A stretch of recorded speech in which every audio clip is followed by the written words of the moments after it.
Hi dudes, it's your sign. Welcome back to my new vlog. இன்னைக்கு நாம ஆப்கானி பலவ் சமைக்க போறோம். நீங்க இன்னும் சப்ஸ்கிரைப் பண்ணாம பார்த்துட்டு இருந்தீங்கன்னா சப்ஸ்கிரைப் பண்ணிக்கோங்க. ஆக்சுவலா 40 to 50% ஒர்க் முடிஞ்சிருச்சு. ஸோ பாதி முடிஞ்சதுக்கு அப்புறமா நான் vlog கண்டினியூ பண்ணலாம் அப்படின்னு சொல்லி vlog மேக் பண்ணல. பாதி ரெடி ஆயிடுச்சு. ஸோ பாதி இன்னும் ரெடி ஆகணும். பார்க்கலாம் எப்படி ரெடி ஆக போகுது அப்படின்னு சொல்லி நானும் டெஸ்ட் பண்ணி பார்க்குறேன். நீங்களும் வீடியோவில் பாருங்க எப்படி இருக்க போகுது அப்படின்னு.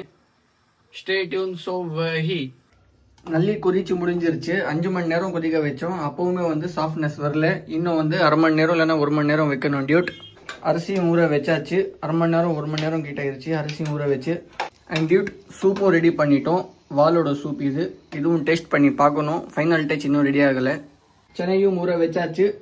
உருதுல சென்னைன்னு சொல்கிறாங்க, தமிழில் பட்டாணியா என்னன்னு தெரியல. உங்களுக்கு தெரிஞ்சால் கமெண்ட் பண்ணுங்கள். தயிரும் வாங்கிட்டு வந்தாச்சு. அரிசி இங்கே இருக்குது, பட்டாணி இங்கே இருக்குது, தயிர் அங்கே இருக்குது. இங்கே பாயா கொதிச்சிட்ருக்கு. இங்கே சூப் ரெடி ஆகிட்டுருக்கு. ஸோ டியூட் நல்லி சூப் ரெடி ஆகிடுச்சு. ஸோ டேஸ்ட் பண்ணி பார்க்கலாம் எப்படி இருக்குது அப்படின்னு.